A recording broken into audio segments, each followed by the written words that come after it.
തിരുസഭ 91. All glory be to the Father, and to the Son, and to the Holy Spirit, as it was in the beginning, is now, and ever shall be, world without end. Amen.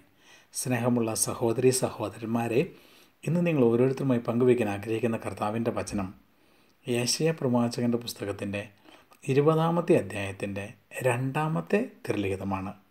കർത്താവ് ആമോസിൻ്റെ പുത്രനായ യേശയ്യായോട് അരുളി ചെയ്തു, നിന്റെ അരയിൽ നിന്ന് ചാക്കുവസ്ത്രവും നിന്റെ കാലിൽ നിന്ന് ചെരുപ്പും അഴിച്ചു കളയുക.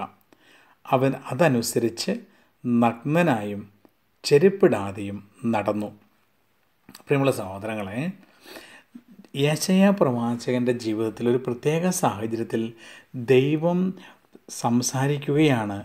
അവൻ്റെ ചാക്കുവസ്ത്രവും ചെരുപ്പും അഴിച്ചു കളഞ്ഞ് നടക്കുവാനായി. അങ്ങനെ ദൈവം അത് പറഞ്ഞത് കേട്ട് യേശയ്യാ പ്രവാചകൻ 3 വർഷക്കാലം നഗ്നനായും ചെരുപ്പിടാതെയും നടന്നു എന്നാണ് തിരുവചനം സാക്ഷ്യപ്പെടുത്തുക. നമ്മുടെ സഹോദരങ്ങളെ, യേശയ്യാ പ്രവാചകൻ്റെ ജീവിതത്തിൽ ഇത്രമാത്രം ഒരുപക്ഷെ അപമാനകരമായ സാഹചര്യത്തിലൂടെ കടന്നു പോകുവാൻ ദൈവം അനുവദിക്കുകയാണ്. ഇല്ലെങ്കിൽ ഒരു വ്യക്തിയെ തിരഞ്ഞെടുത്ത് ദൈവം എന്തോ ഒരു ദൈവഹിതം നിറവേറുന്നതിന് വേണ്ടി ലോകത്താരും ചെയ്യാത്ത ചില കാര്യങ്ങൾ ചെയ്യുവാനായി ദൈവം പറയുകയാണ്. ദൈവം ആ വ്യക്തിയുടെ ജീവിതത്തിൽ വളരെ വ്യത്യസ്തമായ രീതിയിൽ ഇടപെടുകയാണ്.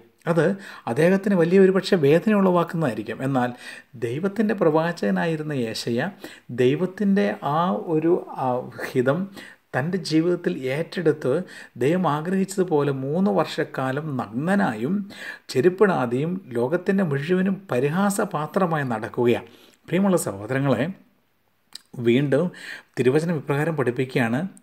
കർത്താവ് അരുളി ചെയ്തു, എൻ്റെ ദാസനായ യേശയ്യാ ഈജിപ്തിനും എത്യോപ്യയ്ക്കും അടയാളവും മുന്നറിയിപ്പുമായി 3 വർഷം നഗ്നനും നിഷ്പാദനവുമായി നടന്നതുപോലെ അസീറിയ രാജാവ് ഈജിപ്തുകാരെ അടിമകളും എത്യോപ്യക്കാരെ പ്രവാസികളുമായി യുവാക്കളെയും വൃദ്ധരെയും ഒന്നുപോലെ നഗ്നരും നിഷ്പാദകരും ഈജിപ്തിൻ്റെ അപമാനത്തിന് വേണ്ടി പിടിച്ചുകൊണ്ടുപോകുമെന്ന്. പ്രിയമുള്ള സഹോദരങ്ങളെ, ഒരു വലിയ വിപത്ത് അതിൻ്റെ മുന്നറിയിപ്പായി ലോകത്തിൻ്റെ ഒരു മാനവസാന്തരത്തിന് വേണ്ടി, ഇല്ലെങ്കിൽ അവിടെയുള്ള മക്കൾ ദൈവസന്നിധിയിലേക്ക് തിരിച്ചു വരുന്നതിന് വേണ്ടി പ്രവാചകൻ്റെ ജീവിതത്തെ ഒരു പ്രഭാഷണമായി കർത്താവ് അവിടെ മാറ്റുകയാണ്. അവിടെ ഒരു മാനസാന്തരത്തിന് വേണ്ടി ഈ പ്രവാചകൻ നടക്കുന്നത് പോലെ ഏതാനും വർഷങ്ങൾക്കുള്ളിൽ ഈ നാട്ടിലുള്ള ജനങ്ങൾ നടക്കേണ്ടി വരും എന്ന ഒരു സന്ദേശം കർത്താവ് നാളുകൾക്ക് മുൻപ് അവരുടെ മാനസാന്തരത്തിന് വേണ്ടി പ്രവാചകനോട് നൽകുക. പ്രിയമുള്ള സഹോദരി സഹോദരന്മാരെ, നമ്മുടെയൊക്കെ ജീവിതങ്ങളിൽ ചിലപ്പോൾ നമ്മൾക്ക് ഒരിക്കലും മനസ്സിലാകാത്ത രീതിയിൽ ചില പ്രത്യേകമായ അനുഭവങ്ങളിലൂടെയോ സാഹചര്യങ്ങളിലൂടെയോ ഒക്കെ ദൈവം നമ്മളെ കടത്തിവിടുന്ന സാഹചര്യങ്ങളുണ്ടാകാം. മനുഷ്യൻ്റെ ബുദ്ധിക്ക് എത്രമാത്രം ചിന്തിച്ചാലും ഉൾക്കൊള്ളാൻ സാധിക്കാത്ത ചില അവസ്ഥയിലൂടെയൊക്കെ ദൈവം നമ്മളെ കടത്തിവിടും. ചില തിക്താനുഭവങ്ങളിലൂടെ, ചില വേദനിപ്പിക്കുന്ന അവസ്ഥയിലൂടെ, ചിലപ്പോൾ നമ്മൾ എത്രമാത്രം പരിശ്രമിച്ചിട്ടും ഒരു വിജയം കണ്ടെത്താൻ ഇല്ലാത്ത അവസ്ഥയിലൂടെ, ചിലപ്പോൾ മറ്റുള്ളവരുടെ മുമ്പിൽ പരിഹാസപാത്രമാക്കിക്കൊണ്ട് തന്നെ ദൈവം നമ്മളെ കടത്തിവിടുന്ന ചില സാഹചര്യങ്ങളുണ്ട്. അപ്പോഴൊക്കെ പ്രിയമുള്ള സഹോദരങ്ങളെ, ദൈവം ഒരുപക്ഷെ ഇപ്രകാരമുള്ള ചില അനുഭവങ്ങളിലൂടെ ദൈവം നമ്മളെ കടത്തിവിടുന്നത് ഒന്നെങ്കിൽ നമുക്കോ നമ്മുടെ കുടുംബത്തിലുള്ളവർക്കോ ഇല്ലെങ്കിൽ മറ്റുള്ളവർക്കോ ഒരു അടയാളമായി ആയിരിക്കാം. ഇല്ലെങ്കിൽ നമുക്കോ നമ്മുടെ കുടുംബത്തിലുള്ളവർക്കോ ഇല്ലെങ്കിൽ മറ്റുള്ളവർക്ക് ഒരു വിശുദ്ധീകരണത്തിന് വേണ്ടിയായിരിക്കാം.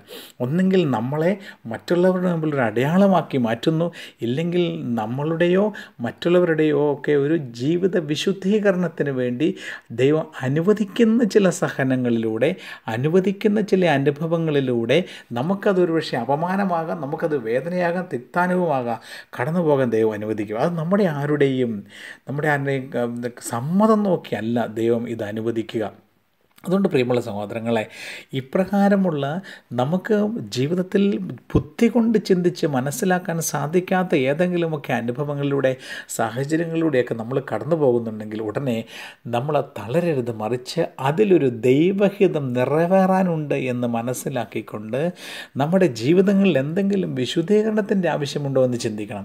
യേശയ്യാപ്രവാചകനെ ഇപ്രകാരം നടത്തുവാനുള്ള കാരണം അവിടെയുള്ള ജനങ്ങൾ വിശുദ്ധീകരിക്കപ്പെടുന്നതിന് വേണ്ടി യേശയ്യാപ്രവാചകൻ്റെ ഈ അവസ്ഥയിലെ കണ്ട് ഇപ്രകാരം ഒരു അവസ്ഥ ഞങ്ങൾക്കും ഏതാനും ഒരുപക്ഷെ വർഷങ്ങൾക്കുള്ളിൽ ഉണ്ടാകാനുള്ള സാധ്യതയുണ്ട് എന്ന് മനസ്സിലാക്കിക്കൊണ്ട് ജീവിതത്തിലൊരു മാറ്റം വരുത്തുന്നതിന് വേണ്ടിയാണ് ഒരടയാളമായി പ്രവാചകനെ ദൈവം 3 വർഷക്കാലം ഈ രീതിയിൽ നടത്തുക.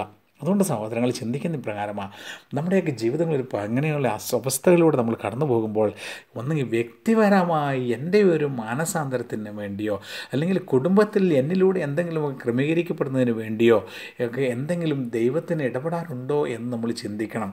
ഒരുപക്ഷെ പ്രിയമുള്ള സഹോദരങ്ങളെ, ഇതുപോലെയുള്ള അനുഭവങ്ങളിലൂടെയൊക്കെ നമ്മൾ കടന്നു പോകുമ്പോൾ അത് ദൈവത്തിൻ്റെ വലിയൊരു ഇടപെടലിന് വേണ്ടിയുള്ള ചില അനുഭവങ്ങളാകാം. അതുകൊണ്ട് ജീവിതത്തിൽ ഈ പ്രകാരമുള്ള സാഹചര്യങ്ങളിലൂടെ കടന്നു പോകുമ്പോൾ ഒരിക്കലും തളരാതെ കർത്താവിൻ്റെ ഹിതത്തിന് പൂർണ്ണമായി വിട്ടുകൊടുത്ത് പറഞ്ഞു, ദൈവമേ നിൻ്റെ ഹിതം എൻ്റെ ജീവിതത്തിൽ നിറവേറട്ടെ. ദൈവമേ ഞാൻ ഈ കടന്നു പോകുന്ന എനിക്ക് താങ്ങാൻ പറ്റാത്തതാണ്, എങ്കിലും ഇതിൽ ദൈവപദ്ധതി എന്താണോ എന്നെനിക്ക് മനസ്സിലാകുന്നില്ല. നിൻ്റെ പദ്ധതി എൻ്റെ ജീവിതം നിറവേറട്ടെ എന്ന് പറഞ്ഞിട്ട് പൂർണ്ണമായൊരു സമർപ്പണം. നമുക്ക് ഇന്ന് മെയ് മാസം 31 ഇന്നലെ പരിശുദ്ധ അമ്മയുടെ സന്ദർശന തിരുനാൾ, visitation of blessed mother Mary നമ്മൾ ആഘോഷിച്ചു. ദൈവഹിതം, ദൈവമേ നിൻ്റെ ഹിതം എൻ്റെ ജീവിതത്തിൽ നിറവേറട്ടെ എന്ന് പറഞ്ഞുകൊണ്ടാണ് പരിശുദ്ധ അമ്മ ഈ മംഗളവാർത്ത ഏറ്റെടുത്തതും എലിസബത്തിൻ്റെ അടുത്തേക്ക് ശുശ്രൂഷയ്ക്കായിട്ട് കടന്നു പോകുന്നതും. ഒരു ഭർത്താവിനെ അറിയാതെ ഗർഭിണിയാവുന്ന അവസ്ഥയുടെ ആ തിക്താനുഭവങ്ങൾ തീർച്ചയായും പൂർണ്ണമായും മനസ്സിലാക്കാതെ ആയിരിക്കാം പരിശുദ്ധ അമ്മ തൻ്റെ ദൈവഹിതത്തിന് സമ്മതം മൂളുക. ഇപ്രകാരമുള്ള അനുഭവങ്ങൾ നമ്മുടെ ജീവിതത്തിൽ ഉണ്ടാകുമ്പോൾ അത് വലിയൊരു ദൈവ അനുഭവത്തിന് വേണ്ടി, ദൈവിക ഇടപെടലിന് വേണ്ടിയാണെന്ന് മനസ്സിലാക്കിക്കൊണ്ട് നമ്മൾ പൂർണ്ണമായ ദൈവസ്ഥനെ സമർപ്പിച്ച് നമുക്കും പ്രാർത്ഥിക്കാൻ, ദൈവമേ നിൻ്റെ ഹിതം എൻ്റെ ജീവിതത്തിൽ നിറവേറട്ടെ. അതുകൊണ്ട് പ്രിയമുള്ള സഹോദരങ്ങളെ, ഇപ്രകാരം നമ്മളുടെ ബുദ്ധിക്ക് ചിന്തിച്ച് മനസ്സിലാക്കാൻ സാധിക്കാത്ത അനുഭവങ്ങളിലൂടെ കടന്നു പോകുമ്പോൾ ഒരിക്കലും തളരാതെ പതരാതെ നമ്മുടെ ദൈവം ഇന്നും ജീവിക്കുന്ന ദൈവമാണെന്നും അതിൽ ദൈവത്തിനൊരു പദ്ധതിയുണ്ടെന്നും ആ ദൈവിക പദ്ധതിക്ക് നമ്മളെ തന്നെ പൂർണ്ണമായ സമ്മതത്തോടെ വിട്ടുകൊടുത്തുകൊണ്ട് ദൈവഹിതത്തിന് വേണ്ടി, ദൈവഹിതം നിറവേറാണ്ട് പ്രാർത്ഥിച്ച് ഒരുങ്ങുമ്പോൾ നമ്മുടെ ജീവിതങ്ങളിൽ നമ്മളിലൂടെ കൂടെയുള്ള മറ്റാരുടെയൊക്കെ ജീവിതങ്ങളിൽ വലിയൊരു ദൈവാനുഭവത്തിന് ദൈവം വഴിതെളിക്കും.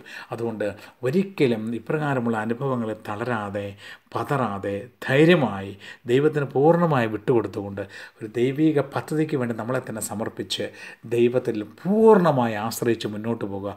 നമുക്കത് വലിയ അനുഗ്രഹമായി മാറും എന്ന് തീർച്ച. സർവശക്തനായ ദൈവം നിങ്ങളെ ഓരോരുത്തരെയും സമൃദ്ധമായി അനുഗ്രഹിക്കട്ടെ.